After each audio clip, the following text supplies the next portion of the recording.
This podcast is brought to you by Radio 786. Caoimhe, you've been part of several other missions before, and I'm sure you've experienced the spirit and the determination of activists that have come before the Global Sumud Flotilla. Let's look at the progression of that determination and how more activists have become more, I suppose, brave, because we are encountering a very brutal Israeli entity.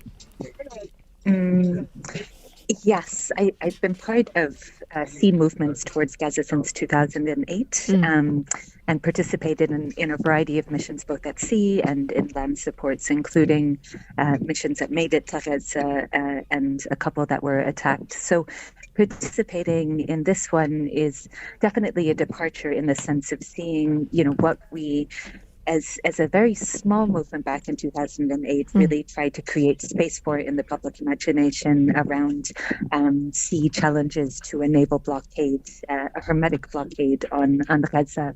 And there is a beautiful spirit amongst people. It is very much a flotilla comprised of sort of ordinary / quite extraordinary in terms of stories people.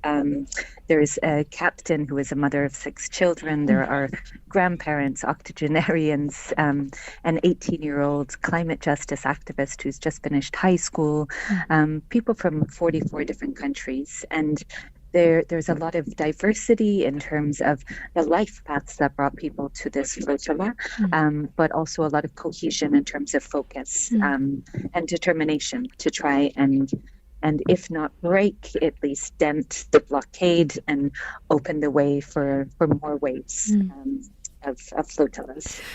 You also have a psychotherapy background, and maybe if you can just take us through what you're observing from those of you, from those that are on the boat with you, and how they are keeping mentally strong, especially as you are edging closer now to what has now been referred to as the red zone, where most likely the Israeli entity will try and target the flotilla. It's a good question. It's been a very long month.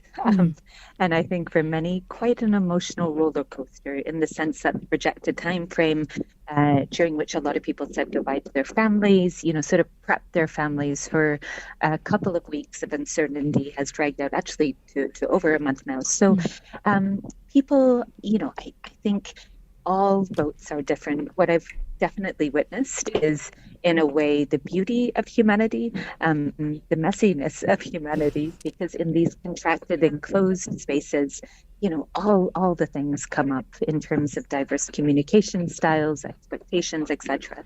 But at this stage in the journey, definitely what I'm seeing is a cohesion. People are focused and making final preparations, sort of expected interception, although the hope still remains, that at least some of the boats can make it to Gaza, even if that seems like a distant hope at this stage. But I think when in the face of almost 2 years of live stream genocide and the horror of that, and one could venture the vicarious trauma, the moral injury of that, I think people are very aware that whatever, slight hardships the collective have experienced on this journey really pale in comparison to the level of the horror of suffering in Gaza. And that keeps people focused. I see a lot of people who use music as a resource, prayer, people who use community, and yeah, there's a lovely internationalism to this flotilla with a number of beautiful South African comrades, amongst them Mandiba's grandson, and Rosie, the chief, who I spent some lovely days alongside, and he was just such an anchor, a very calm, regulating presence, I felt, for a lot of younger activists. And that's a nice thing. There's a real intergenerational nature to this. Older, younger folks just really trying to support each other in some of the uncertainty. You've painted such a beautiful picture of a sense of the global community, and that this flotilla is a representation of that global community, taking that act of solidarity to the people of Gaza in particular. in trying to break the siege and take at least some aid to the enclave. I want to look then at when we see the threats that have been coming from the Israeli entity, but we're also seeing the support from different governments as well. I mean, Spain and Italy showing their support. Just from your sense, from those that are with you on the boat, how are they viewing those actions now coming from governments? It's been an interesting conversation. There was definitely a certain comfort, even for those of us who are not, into sort of militarist expressions of state support, such as warships. But there was a comfort, in sort of thinking in this big expansive sea that even for these past few days that we haven't been alone, that certainly it's assumed that some of the more proactive sort of drone deterrent technology that has been used has staved off potential attacks or the political ramifications of doing so. But it also feels like we're in the midst of a whole geopolitical process of which we have actually very little information. We don't know what's going on behind the scenes. We don't know the amount of political pressure that is being exerted or not. And it feels like really, a big step or sail into the unknown. So while it's been interesting, to see these expressions of, at least state accompaniment, it has been also, unfortunately, made quite clear by the governments who have sent these vessels that they will stop sailing by tonight. So there is awareness that it is, probably a symbolic measure, an important symbolism, but ultimately one that will not be proactive in intervention. So although we welcome it, they should do so much more. And we're also very conscious of the fact that it took international citizens doing this sailing to actually catalyze that action and not, the live screened images of massacred bodies of Palestinian children who warranted this and much more, at the very beginning of this genocide, not almost 2 years into it. Caoimhe, at the start of our conversation, you referred to those earlier missions in 2008, and I saw a video of one of the pioneers, Greta Berlin, and she was talking about, there was no social media at the time. They organized it via Gmail. And to see now we are able to also be there with you because, activists are continuing to post on social media. Maybe we also saw the dolphins that came to visit you guys earlier this week. So just looking at that shift as well and how you are able to still communicate, not be as isolated, I suppose, as previous missions were through the use of social media. Yes, and thinking back to 2008, I also think of our Greek comrades, amongst them Vangelis Pisias, who sadly passed away last year, and one of the vessels that is on this flotilla is named after, and their total reluctance to use any form of electronic communication. So I remember handwritten notes and only using payphones to communicate, and what a different world we're now in.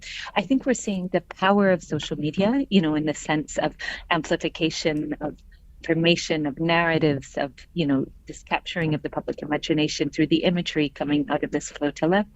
On a personal level, maybe as a slightly older activist who has existed in movements pre-social media, I also observe the amplification of ego that goes on. So I always think it's sort of a double-edged sword. Yes.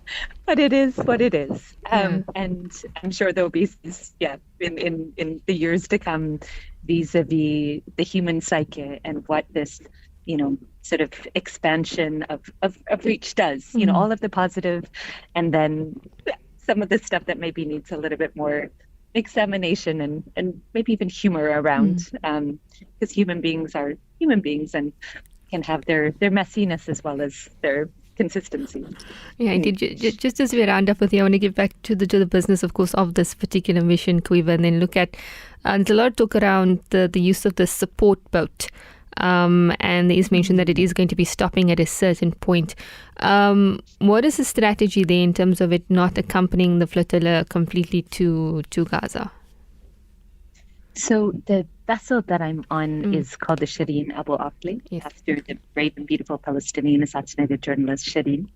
And I personally will probably be transferring to another vessel, so we'll go all the way. But my colleague and comrades on this boat are stopping to be able to keep on broadcasting despite the expected interference with the communications of all of the boats, as has happened on other missions. It's also going to remain with the emergency life support vessel in a context of perhaps medical response if needed. We have on board an emergency medic who has worked in the Gaza and the West Bank for many years. But it is to be able to bear witness.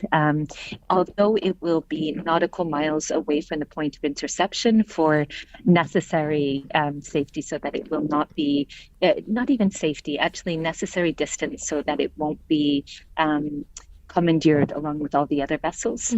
The lawyers and legal observers on board and on the land team are trying to posit this as a model of accompaniment for not only this flotilla, but the ones to follow, the 1,000 Madeleines, the Freedom Flotilla Coalition, and any movement that sails towards Gaza, to frame it in international humanitarian and maritime law, and to really try and forefront the fact that in the absence of effective governmental action or global institutional action, people are bearing and trying to uphold international humanitarian law, on their shoulders, and that it's an important role, because whatever disproportionately unjust global order existed pre the onset of this genocide, it is so much worse right now in terms of complete negation of the rule of law, and also what that spells for any other conflict,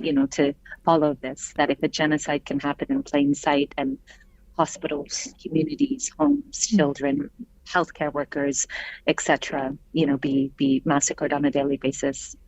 Journalists, what does this hold for whatever is to come in years? Caoimhe Butterly, thank you so much for your time. Our thoughts are with you all, and we are, of course, monitoring this mission quite closely. And we pray that you do indeed break the siege and show that solidarity to everyone in Gaza. Caoimhe Butterly, thank you so much for your time this afternoon. She is on the legal support boat that is sailing with the Global Sumud Flotilla. This is on the agenda 100.4 FM. This podcast is brought to you by Radio 786.